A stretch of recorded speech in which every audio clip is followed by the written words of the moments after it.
Morning. ఆంగ్ల నూతన సంవత్సర శుభాకాంక్షలు. ఈవేళ వివిధ పత్రికలు వచ్చినటువంటి వార్తలు వెనకాల జరుగుతున్నటువంటి పరిణామాలు చూద్దాం. ప్రజలే నా హైకమాండ్ అన్నటువంటి వార్తని హైలైట్ చేశారు.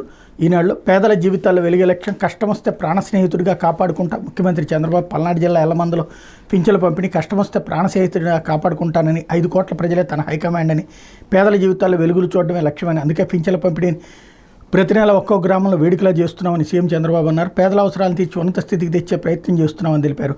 ప్రజల కష్టాలు పంచుకోవడానికే తాను ఎల్లమంద వచ్చానన్నారు. పల్నాడు జిల్లా నరసరావుపేట మండలం ఎల్లమంద గ్రామంలో మంగళవారం జరిగిన పింఛన్ల పంపిణీలో సీఎం పాల్గొన్నారు. మొదటి గ్రామంలో వితంతు పింఛన్ లబ్ధిదారు తలారి శారమ్మ, వృద్ధాప్య పింఛన్దారు ఏడుకొండలకు 4,000 రూపాయలు చొప్పున పింఛన్ నగదు అందజేశారు. రెండో లబ్ధిదారు ఏడుకొండల ఇంట్లో సీఎం చంద్రబాబు కాఫీ తయారు చేసి వాళ్ళకి అందజేశారు. తన గ్లాసులో కాఫీని సగభాగం లబ్ధిదారు ఏడుకొండలకు పోసి తాగమన్నంత ఆయన ఎంతో సంతోషించారు. అనంతరం పేదల సభలో సీఎం మాట్లాడారు. తర్వాత కోటప్పకొండ వెళ్ళి స్వామిని దర్శనం చేసుకున్నారు. సభలో సీఎం మాట్లాడుతూ అందరికీ నూతన సంవత్సర శుభాకాంక్షలు తెలియజేస్తున్నా. కేక్ కోసి వేడుకలు చేయాలనుకున్నాం, కానీ మాజీ ప్రధాని మన్మోహన్ సింగ్ సంతాప దినాల నేపథ్యంలో విరమించుకున్నామన్నటువంటి విషయాన్ని చెప్పారు.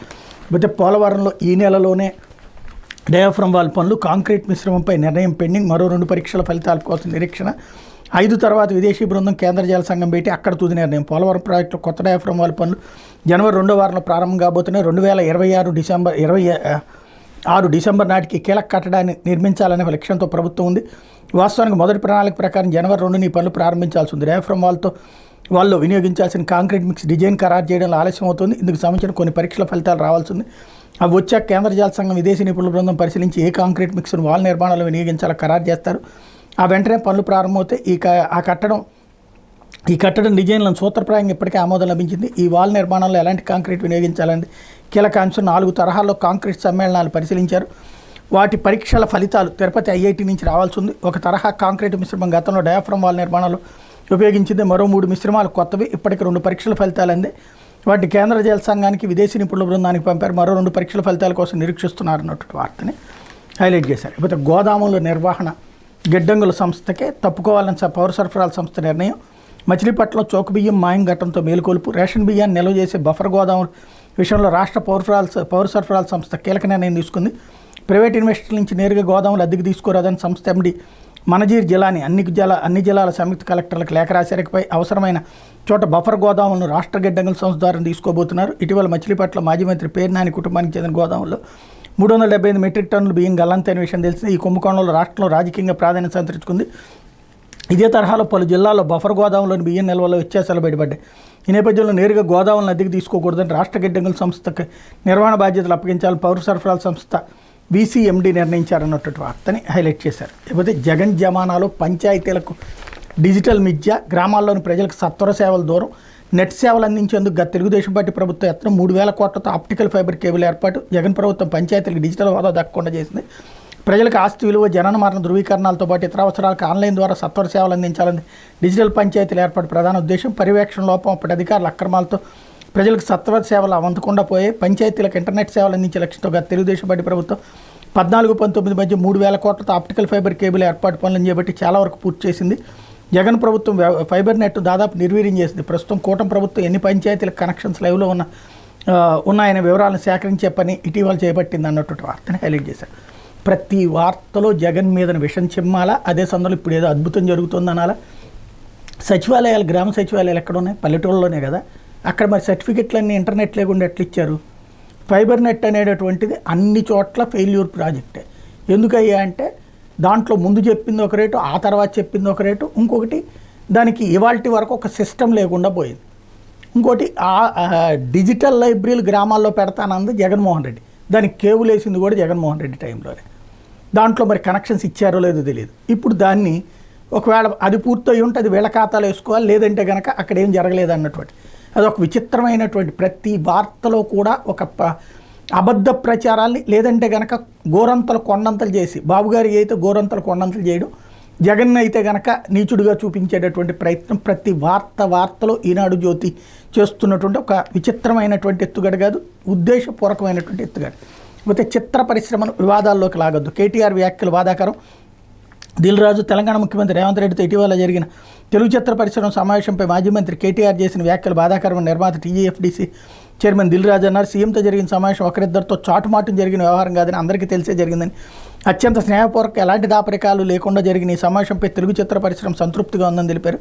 ఈ మేరకు దిల్రాజు మంగళవారం సామాజిక మాధ్యమాల వేదికగా ఓ ప్రకటన విడుదల చేశారు. తెలంగాణ అభివృద్ధి పైనలో చిత్ర పరిశ్రమ భాగస్వామ్యాన్ని రాష్ట్రాభివృద్ధికి సామాజిక సంక్షేమానికి మా బాధ్యతకు తగిన సహకారం అందించాలని సీఎం రేవంత్ ఆకాంక్షించారు. హైదరాబాద్ను గ్లోబల్ ఎంటర్టైన్మెంట్ హబ్గా తీర్చిదిద్దాలని ముఖ్యమంత్రి బలమైన సంకల్పాన్ని మేమందరం స్వాగతించాం. అందువల్ల తెలుగు చిత్ర పరిశ్రమ ఒక అనవసర వివాదాలకు లాగి లేనిపోని రాజకీయాలను ఆపాదించద్దని మా మనవి అంటూ రాసుకొచ్చారు. యాక్చువల్గా మొన్ననే ఏది రేవంత్ అన్నాడు కదా, మీరు ఖండించరు ఎందుకు వాళ్ళంటే అనేసి, అంటే వాస్తవంగా సినిమా పరిశ్రమ మాకెందుకులే అని ఊరుకుంటుంది. ఇప్పుడు అట్లయితే కనుక మీకు నేను దెబ్బ కొడతానని చూపెట్టాడు కాబట్టి ఇప్పుడు రేవంత్ కోరిక మేరకు సినీ పరిశ్రమే స్పందించి కాంగ్రెస్ ఖండించాల్సింది సినీ పరిశ్రమ ఖండిస్తుంది. ఇప్పుడు వాళ్ళకి సమస్య ఏంటి, ఇవాళ ఈ రేవంత్కి అనుకూలంగా వ్యవహరించడం బిగిన్ చేస్తే రేపు పొద్దున మళ్ళీ టీఆర్ఎస్ వచ్చిందంటే అప్పుడు వాళ్ళు వేధిస్తారు. ఇది అసలు సమస్య. లేకపోతే సాక్షి 1.19 లక్షల కోట్ల అప్పు 7 నెలల్లోనే జనంపై భారీ భారం. ఎంత అప్పు చేసినా సూపర్ 6లో ఒక్కటే అమలు చేయలేదు. జగన్ ఇచ్చిన పథకాలను సైతం నిలిపేసిన కూటమి ప్రభుత్వం. విద్యార్థులకు అమ్మఒడి ఫీజులు వసతి దీవెన లేవు. రైతన్నలకు భరోసా కరువు. ఆసుపత్రికి వెళ్తే ఆరోగ్యశ్రీ వర్తించదు. బకాయిలు చెల్లించకుండా విద్య, వైద్యం, వ్యవసాయ రంగాలతో ఆటలు, బడ్జెటేతర అప్పులతో కలిపి రాష్ట్రంపై పెనుభారం మోపించి చంద్రబాబు సర్కార్ బడ్జెట్లో చెప్పిన దానికి మించి మార్కెట్ రుణాలు. ఆర్థిక ఏడాది ఇంకా 3 నెలలు మిగిలి ఉండగానే గీత దాటి అప్పులు. అమరావతి కోసం ఇప్పటికే 31,000 కోట్ల అప్పు, మరో 21,000 కోట్లు సమీకరించాలంటూ సిఆర్డీఏకి ప్రభుత్వ ఆదేశం. మూలధన వ్యయం 88,329 కోట్లే. ఏపీ మరో శ్రీలంకలో అయిపోతుందని సంక్షేమ పథకాల కోసం జగన్ బటన్ నొక్కుతున్నారంటూ నాడు చంద్రబాబు ఎల్లో మీడియా గగ్గోలు అన్నటువంటి వార్తని హైలైట్ చేశారు. లేకపోతే పీజీ వైద్య విద్య మళ్లీ భారం. 2014-19లో పీజీ మెడికల్ ఫీజులు భారీగా పెంచిన చంద్రబాబు సర్కార్ వాటిని 40 నుంచి 50% తగ్గించిన జగన్ ప్రభుత్వం. వైఎస్ జగన్ ప్రభుత్వం ఇచ్చిన జీవో రద్దు. కళాశాలల వారీగా ఫీజులకు నిర్ణయం. తాజాగా చేరుతున్న విద్యార్థుల నుంచి అదనంగా వసూలు చేస్తున్న కాలేజీలు. ఫీజులు పెరిగితే ఆ మొత్తం చెల్లించాలంటే అగ్రిమెంట్లు. ఫీజులు పెంచితే పేద మధ్యతరగతి వర్గాలకు భారమే అన్నటువంటి వార్తని హైలైట్ చేశారు. లేకపోతే ప్రైవేటీకరణ మళ్లీ మొదలు అంటూ ప్రైవేట్ జపం ప్రారంభించిన Chandrababu. Oil fed Pulivendula state centre laboratory ప్రైవేట్కి P4 మోడ్లో తాబేదారులకు అప్పగించేందుకు రంగం సిద్ధం. లాభాల్లో ఉన్న ఆయిల్ ఫెడ్పై పలు సంస్థల కన్ను. యూనిట్ ఆధునీకరణకు నిధులు లేవని సాకు. అంధకారంలో 2.5 లక్షల మంది రైతుల భవిష్యత్తు. నిర్వహణ వారం పేరుతో పులివెందుల ల్యాబొరేటరీ ప్రైవేటీకరణ. 11 కోట్లతో దేశంలోని అతిపెద్ద ల్యాబ్ ఏర్పాటు చేసిన వైఎస్ జగన్ ప్రభుత్వం. పాల ఉత్పత్తులు, ఆహారంలో విష పదార్థాల కల్తీ గుర్తింపు. బాబు ప్రైవేట్ నిర్ణయంపై మండిపడుతున్న రైతులు అన్నటువంటి వార్తని హైలైట్ చేశారు. లేకపోతే 2030 నాటికి రైల్వే కవచ్ రక్షణ. 9,000 కిలోమీటర్ల మేర 10,000 రైళ్లలో ఏర్పాటు. 7 రకాల ప్రమాదాల నుంచి రక్షణ. ఏపీలో ఇప్పటికే 120 కిలోమీటర్ల మేర కవచ్. ఏడాది మరో 550 కిలోమీటర్ల ఏర్పాటు. 2030 నాటికి మరో 600 కిలోమీటర్ల కవచ్ రక్షణ. రైలు ప్రమాదాల నివారణకు రైల్వే శాఖ కార్యాచరణ అన్నటువంటి వార్తని హైలైట్ చేశారు. లేకపోతే ఇంటి పన్ను కడితే పింఛన్ అంటూ చిత్తూరు జిల్లాలో పింఛన్దారులకు కష్టాలు. గుడిపాల మండలంలో 27 గ్రామాల ఇదే వైఖరి. పింఛన్ సొమ్ములో నుంచి జమ చేసుకున్న వైనం అన్నటువంటి వార్తని హైలైట్ చేశారు. మరి దళిత మహిళా చైర్పర్సన్ని అవమానించిన అయ్యన్న. చైర్పర్సన్ లేకుండా నర్సీపట్నం కౌన్సిల్ సమావేశం. నిబంధనలకు విరుద్ధంగా సమావేశం నిర్వహించిన స్పీకర్ అయ్యన్న. బడ్జెట్ ఆమోదించాలని అధికారులకు ఆదేశం. తాను ప్రమాణ స్వీకారానికి వస్తున్నానని చెప్పిన చైర్పర్సన్ రాలేదని మండిపాటు. చర్యలు తీసుకోవాలంటూ ప్రభుత్వానికి లేఖ రాయాలని హుకుం అన్నటువంటి వార్తని హైలైట్ చేశారు. అసలు ఒక ఎమ్మెల్యే అధ్యక్షతన మున్సిపాలిటీ సమావేశం జరగడం విచిత్రమని చెప్పాలా. చరిత్రలో ఇదే ఫస్ట్ టైం జరిగింది అనుకుంటాను. ఇక భవిష్యత్తులో ఇదే కంటిన్యూ అయితే కనుక ఇక ఎమ్మెల్యేల పెత్తనంతో మున్సిపాలిటీలు కూడా వాళ్ళు ఇష్టారాజ్యంగా నడిస్తే కనుక ఇక ఆ స్థానిక సంస్థలకున్న స్వయం ప్రతిపత్తి ఇంకెందుకు అనేది డౌట్. లేకపోతే ఆంధ్రజ్యోతి వచ్చేటప్పటికి కొత్త ఏడాదిలో కొంగొత్తగా అంటూ కీలక నిర్ణయాలు అమలు నేటించిన కొన్ని జ్ఞాపకాలు మిగిల్చి గత ఏడాది అస్తమించింది. కొత్త ఆశల రెక్కలు ఇచ్చుకుంటూ సరికొత్త ఏడాది ఉదయించింది. గ్రామీణ ప్రాంతాల్లో మరో 2 కోట్ల ప్రధానమంత్రి ఇల్లు నేటించి రాష్ట్రంలో ఇంటర్ విద్యార్థులకు మధ్యాహ్న భోజనం. ఏడాది పసిడి 10 గ్రాములు 90,000కి చేరే అవకాశం. రైళ్ల వేళలు మారాయి. అమల్లో కొత్త టైం టేబుల్ అన్నటువంటి వార్తల్ని హైలైట్ చేశారు. అయితే ప్రజలే హైకమాండ్ అంటూ ఇక్కడ కూడా హైలైట్ చేసుకొచ్చారు. మరోవైపు మిలీనియం టవర్లకు మోక్షం అంటూ ఐటీ సెజ్ నుంచి మినహాయింపు పెత్తనాలు. డీనోటిఫై చేయడానికి ఏపీఐసీ ప్రతిపాదనలు. త్వరలోనే కొత్త ఐటీ కంపెనీలకు కేటాయింపు. 1,000 మందికి ఉద్యోగాలు లభించే అవకాశం. విశాఖలో ఐటీ హబ్ శరవేగంగా దూసుకుపోతుంది. ప్రభుత్వం మారడంతో ఐటీకి ఎన్ని శుభ సంకేతాలు కనిపిస్తున్నాయి. రుషికొండ ఐటీ పార్కులో గల మిలీనియం టవర్లకు మంచి రోజులు రానున్నాయి. వీటిలో ఖాళీగా ఉన్న అంతస్తులు ఐటీ సంస్థలకు కేటాయించాలని రాష్ట్ర ప్రభుత్వం నిర్ణయించింది. అయితే కొత్తగా వస్తున్న ఐటీ కంపెనీలన్నీ ప్రత్యేక ఆర్థిక మండలితో వద్దని చెప్పడంతో ఆపేస్తున్నారు. ఇందులో ఒక పెద్ద కుంభకోణం ఏంటంటే ఐటీ కంపెనీలు అంటే మన దేశంలోనా ఇతర దేశాల్లోనా? ఇతర దేశాలకు సంబంధించిన కంపెనీలు మన దేశానికి వస్తే భారీగా జీతాలు వస్తాయి, అది నడుస్తుంది. మిగతాది పేరుకి ఐటీ కంపెనీలు లోకల్గా ఫేస్బుక్లో లైకులు కొట్టడానికి లేకపోతే కనుక యూట్యూబుల్లో వీడియోలు అప్లోడ్ చేయడానికి పెట్టే ఐటీ కంపెనీలు కావు, కానీ ఆ పేర్లతో దిగేటటువంటి వాళ్ళు ఉంటారు. అది రాజకీయంగా వాడుకునేటటువంటి సందర్భంలో ఉంటుంది. అదే ఐటీ కంపెనీలు అయితే ఏం చేస్తాయి, విదేశాల నుంచి ఆర్డర్లు తీసుకుని విదేశాలకు ఎగుమతి చేస్తే డబ్బులు వస్తాయి. ఇంతవరకు ఆ మిలీనియం టవర్లని వచ్చేటప్పటికి ఋషికొండకి సంబంధించినటువంటి ఆ మిలీనియం టవర్లని ఆ కోణంలో ఉంచారు. అంటే అక్కడ ఐటీ సెజ్లో ఉంటే అక్కడ ఇవన్నీ ఖచ్చితంగా ఎక్స్పోర్టే జరగాలి 100%. ఇప్పుడు దాన్ని డీనోటిఫై చేస్తారంట. అంటే ఎక్స్పోర్ట్ లేనటువంటి ఐటీ కంపెనీలు. అప్పుడు ఏం ఐటీ కంపెనీలు వస్తాయి అంటే ఇక మనం చెప్పుకునేటటువంటి కంపెనీలన్నీ ఐటీ కంపెనీల పేర్లతో తిరిగి వచ్చేటటువంటి అవకాశం ఉంటుంది. కానీ దాన్ని ఒక గొప్ప విశేషం కింద చూపించేటటువంటి ప్రయత్నం చేసుకొస్తున్నారు. అయితే జలహారతికి ప్రపంచ బ్యాంకు దన్ను అంటూ ఆ బ్యాంకు మిగిలిన నిధులపై చంద్రబాబు దృష్టి, వివిధ ప్రాజెక్టులకు ఖర్చు చేయగా మిగిలిన మొత్తాన్ని తీసుకునే యోచన.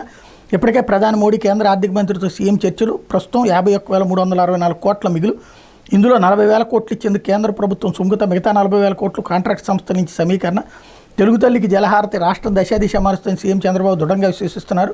దీన్ని సాకారం చేయడానికి ప్రపంచ బ్యాంకు తోడ్పాటు తీసుకోవాలని భావిస్తున్నారు. ఆ బ్యాంకు వివిధ ప్రాజెక్టుల కింద మన దేశానికి ఇచ్చిన రుణంలో మిగిలిపోయిన నిధులను ఈ పథకానికి మళ్లించే అంశంపై ఆయన దృష్టి సారించారు. అంచనా వ్యయంపై 80,112 కోట్లలో 40,000 కోట్లు ఇచ్చేందుకు కేంద్రం సానుకూలంగా స్పందించడంతో కార్యాచరణకు నడుం బిగించారన్నటువంటి వార్తని హైలైట్ చేశారు. ఇకపోతే రేషన్ బియ్యం మాయం కేసులో 6వ నిందితుడిగా పేరుని నాని, నగదు బదిలీలన్నీ ఆయన ఆదేశాలతోనే, గోడౌన్ మేనేజర్ అంగీకారం, దాంతోనే మాజీ మంత్రిపై కేసు నమోదు, తెల్లవారుజామున అరెస్టుకి యత్నం. అదృశ్యమై హైకోర్టుకు వెళ్లిన మాజీ మంత్రి 6 వరకు తొందరపాటు చర్యలు వద్దని హైకోర్టు ఆదేశించింది అన్నటువంటి వార్తని హైలైట్ చేశారు. ఇకపోతే ఆన్లైన్లో బ్రేక్ దర్శనాల బుకింగ్ అంటూ ప్రజాప్రతినిధుల ప్రత్యేక యూజర్ ఐడి పాస్వర్డ్ కోటా ప్రకారం వారే నేరుగా బుక్ చేసుకునే అవకాశం సాధ్యాసాధ్యాలు పరిశీలిస్తున్న టీటీడీ ఉన్నతాధికారులు అన్నటువంటి వార్తని హైలైట్ చేశారు. ఇకపోతే మద్యం లైసెన్సీలకు ఊరట, మార్జిన్ 14% పెంపు, గీత కులాలకు వారంలో 340 షాపులు, ముఖ్యమంత్రి ఆదేశం. ఎక్సైజ్పై సమీక్ష, క్వార్టర్ 99 రూపాయల మద్యంతో ఆదాయం రావడం లేదని అధికారులు, అయినా తప్పదన్న సీఎం, అన్ని చోట్ల అందుబాటులో ఉంచాలని స్పష్టీకరణ, బెల్ట్ షాపులపై కఠినంగా వ్యవహరించాలని నిర్దేశం అన్నటువంటి వార్తని హైలైట్ చేశారు. లేకపోతే రేషన్ కేసులో పేరు నాని వార్తని ఇక్కడ డీటెయిల్డ్గా రాసుకొచ్చారు. మరోవైపు మారగాని భరత్ని అరెస్ట్ చేయొద్దు అంటూ పోలీసులకు హైకోర్టు ఆదేశం. అలాగే కిలారికి షరతులతో ముందస్తు బెయిలు, మరో 8 మంది సహనిందితులకు కూడా మంజూరు అన్నటువంటి వార్తని హైలైట్ చేశారు. ఇది దినపత్రికలో వచ్చినటువంటి వార్తలు వెనకాల జరుగుతున్నటువంటి పరిణామాలు.